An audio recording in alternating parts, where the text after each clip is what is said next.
કિરીટભાઈ એકઈને છોડતા નહીં। ખેડૂતોના હિત માટે આપણે આ બેંક લડવા માટે તૈયાર છે કે અમે કોઈ સોનાની થાળીમાં ચમચીથી પેદા થયેલા લોકો નથી। આવી ફોજ બેઠી હોય શું ઘટે? કાંઈ ઘટે આમાં? પાછલા બાણે એક ષડયંત્ર રચાઈ રહ્યું છે। તો વિઠ્ઠલભાઈની આંગળી પકડીને કરશો ને પાછો તો નહીં જ પડે કદાચ। જવાહર ચાવડા અને કિરીટ પટેલ આ બંનેની જે રાજકીય હુંસાતુસી છે, જે રાજકીય દુશ્મનાવટ છે, તે દિન પ્રતિદિન વધી રહી છે। જો કે કિરીટ પટેલના સમર્થનમાં સહકારી આગેવાન જયેશ રાદડિયાની એન્ટ્રી થઈ છે। જયેશ રાદડિયાએ કહ્યું કે હું ને કિરીટ સાથે ભણ્યા છીએ, સાથે કોલેજ કરી છે અને માર્કેટિંગ યાર્ડોમાં પણ વિઠ્ઠલભાઈની આંગળી પકડીને પ્રવેશ મેળવ્યો છે। આ કિરીટ પાછો નહીં પડે। નમસ્કાર, આપ જોઈ રહ્યા છો ન્યૂઝ રૂમ અને હું છું કિશન। જવાહર ચાવડાએ દિન પ્રતિદિન કિરીટ પટેલ પર આક્ષેપો કરી રહ્યા છે।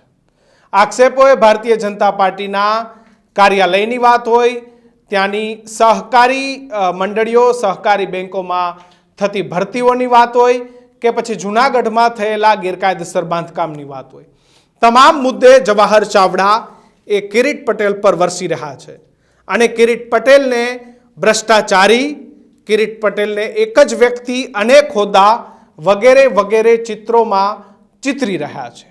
ત્યારે આજે જૂનાગઢ જિલ્લા સહકારી મંડળીઓની એક કાર્યક્રમ હતો, એક મિટિંગ હતી અને એમાં જયેશ રાદડિયા પણ ઉપસ્થિત હતા। જયેશ રાદડિયા સ્વર્ગસ્થ સહકારી આગેવાન વિઠ્ઠલ રાદડિયાના દીકરા છે અને જયેશ રાદડિયાએ ત્યાં આડકતરી રીતે એવું કહી દીધું કે કિરીટ પટેલ એ વિઠ્ઠલ રાદડિયાની આંગળી પકડી અને તાલાલા, વિસાવદર, વંથલી આ બધા માર્કેટિંગ યાર્ડની અંદર અમે સાથે ઘૂસ્યા છીએ, વિઠ્ઠલભાઈની આંગળી પકડીને ઘૂસ્યા છીએ। આ કિરીટ પટેલ પાછો નહીં પડે। આડકતરી રીતે જવાહર ચાવડા સામે જયેશ રાદડિયાએ પણ હવે પોતાનું શસ્ત્ર ઉગામી લીધું છે અને કહી દીધું છે આ પટેલનો દીકરો છે, એ પાછો નહીં પડે। એ વિઠ્ઠલભાઈની આંગળી પકડીને આગળ આવ્યો છે અને હું ને કિરીટ સારા મિત્ર છીએ અને સાથે ભણ્યા છીએ।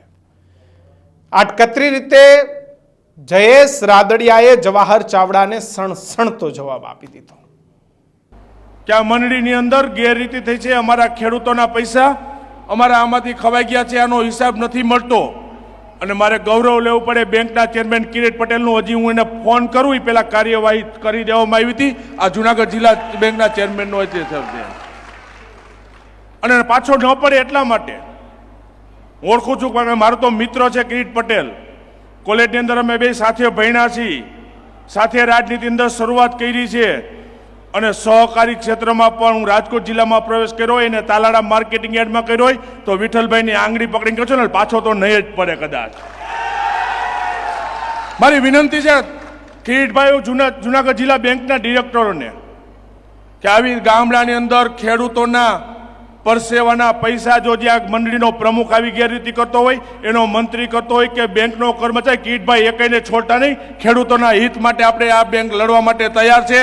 પરિણામ આપ્યું છે, પરિણામ આપશું અને મારી હજી પણ મંડળીના પ્રમુખોને વિનંતી છે કે ખેડૂતોના પૈસા, ખેડૂતોના પરસેવાની કમાણી એને હજમ કરવાનો કે એને ઉચાપત કરવાનો આપણને કોઈને અધિકાર નથી અને કદાચ કોઈ જોતો કે નહીં જોતો, કુદરત ઉપરવાળો ન્યાય કરે ને, કુદરત ખેડૂતોના પૈસા ખાનારને ક્યારેય છોડતો નથી।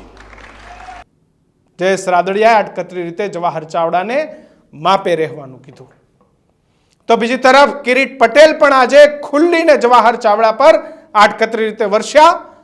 કિરીટ પટેલે કીધું કે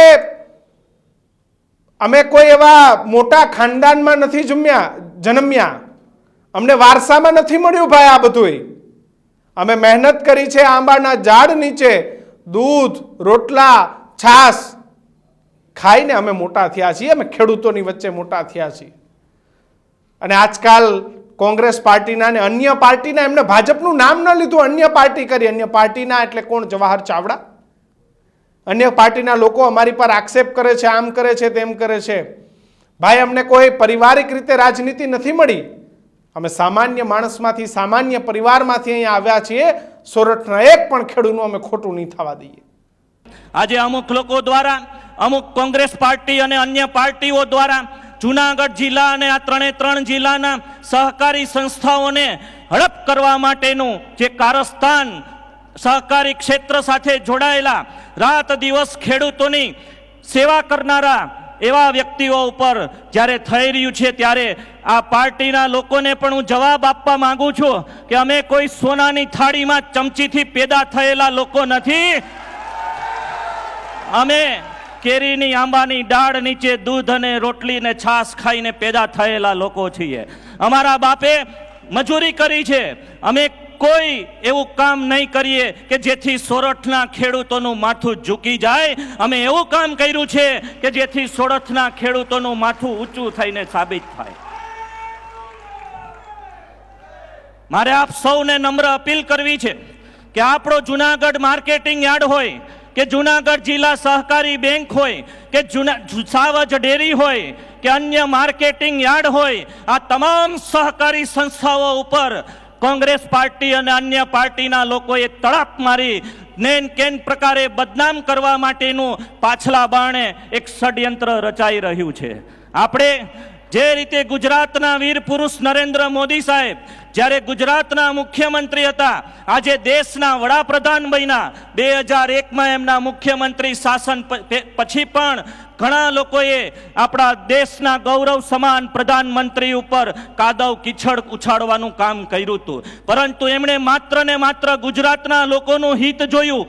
એમણે ગરીબ કલ્યાણ મેળા કર્યા, એમણે કૃષિ મહોત્સવ કર્યું, એમણે કન્યા કેળવણીની ચિંતા કરી, એમણે ઘરે ઘરે શિક્ષણની દીપજ્યોત જગાવી. પોતાના જે લક્ષ્ય છે એનાથી વિબંધન થયા સિવાય ગુજરાતના લોકોનું હિત કર્યું અને આજે ભારતના લોકોનું હિત કરી રહ્યા છે. એમના વિચારોથી પ્રેરણા લઈ અને અમારા શરીરના ક્ષણ ક્ષણમાં, અમારા શરીરના કણ કણમાં આવા ભારતીય જનતા પાર્ટીના ખેડૂતલક્ષી કાર્યો કરવા માટેના વિચારો છે. એમનો મતલબ એ હતો કે હું કોઈ પેથલજી ચાવડા જેવા દિગ્ગજ નેતાનો દીકરો નથી કે મને વારસામાં બધું જ મળી ગયું હોય. જેમ જવાહર ચાવડાને પેથલજી ચાવડાનું નામ મળી ગયું, વારસામાં બધું જ મળી ગયું, એવો હું નથી. હું મહેનત કરી ગરીબ સામાન્ય પરિવારમાંથી ઉપર આવ્યો છું અને મારી પર જેને જે આક્ષેપ કરવા એ કરી લે. હું સોરઠના ખેડૂતોનું ખોટું થયું નથી, થવા દઈશ પણ નહીં. કિરીટ પટેલ, જયેશ રાદડિયા એ બંને એક મંચ પરથી સહકારી કાર્યક્રમમાંથી જયેશ રાદડિયા અને કિરીટ પટેલ બંને જવાહર ચાવડાને ખુલ્લો પડકાર કર્યો. આમ તો કાર્યક્રમ એ સહકારી હતો, પરંતુ કાર્યક્રમ એ રાજકીય અખાડો બન્યો, રાજકારણનું મેદાન બન્યું. સીધી રીતે નહીં, પરંતુ આડકતરી રીતે જયેશ રાદડિયાએ એ કહેવાનો પ્રયત્ન કરી દીધો કે આ કિરીટ પટેલ છે ને, આને સહકારમાં લાવેનાર મારો પરિવાર એટલે કે વિઠ્ઠલ રાદડિયાનો પરિવાર છે, એની પાછો નહીં પડે, કારણ કે એની સાથે હું છું. જવાહર ચાવડાની વાતમાં જયેશ રાદડિયાના પેટમાં શું તેલ રેડાયું એક સૌથી મોટો પ્રશ્ન છે. પરંતુ આ સમયે ત્યાં સહકારી સંમેલન થવું, આ સમયે જયેશ રાદડિયાનું ત્યાં કિરીટ પટેલના કાર્યક્રમમાં ઉપસ્થિત રહેવું અને આ સમયે જયેશ રાદડિયાનો જવાબ આપવો, એ અનેક પ્રકારના નિર્દેશ, અનેક પ્રકારના સૂચન આપે છે. એક તરફ જયેશ રાદડિયાને ભારતીય જનતા પાર્ટીનું મેન્ડેટ નહોતું મળ્યું, એમ છતાં પણ ઇફકોના ડિરેક્ટર બન્યા બાદ પણ ભારતીય જનતા પાર્ટી એ જયેશ રાદડિયાનું કંઈ જ ઉખેડી નથી શકી. ત્યારે એ જયેશ રાદડિયા એ કિરીટ પટેલ સામે જ્યારે જવાહર ચાવડા પત્રો લખી રહ્યા છે, ત્યારે પત્રોનો જવાબ આપવા માટે શું જયેશ રાદડિયા ત્યાં ઉપસ્થિત રહ્યા હતા? એમણે એ રીતે કીધું કે આ કિરીટને વિઠ્ઠલ રાદડિયા આંગળી પકડીને સહકારી સેક્ટરમાં લાવ્યા છે, એનો મતલબ શું? શું એવું સૂચવવા કે એવું દર્શાવવા માંગતા હતા કે આ વિઠ્ઠલ રાદડિયાનો લાવેલો છોકરો છે એટલે મારી જવાબદારી છે, આનું કોઈ કંઈ નહીં કરી શકે? એ સાબિત શું કરવા માંગતા હતા કે કિરીટ એ પાછો નહીં હટે? આ બધી વસ્તુઓને લઈને અનેક સવાલ ઉભા છે. એક તરફ ભારતીય જનતા પાર્ટી બિલકુલ મૌન છે, જ્યારે જયેશ રાદડિયાની હવે આ પ્રકરણમાં એન્ટ્રી થઈ ગઈ છે. શું જયેશ રાદડિયાએ જવાહર ચાવડાને આડકતરી રીતે એવું કહી દીધું કે જવાહરભાઈ માપમાં રહેજો, બાકી હવે તમારી લડાઈ એ કિરીટ પટેલ સાથે નહીં, પરંતુ સીધી રીતે જયેશ રાદડિયા સાથે છે? તમારું શું માનવું છે કમેન્ટ બોક્સમાં જરૂરથી લખજો. જોતા રહેજો ન્યૂઝ રૂમ. નમસ્કાર.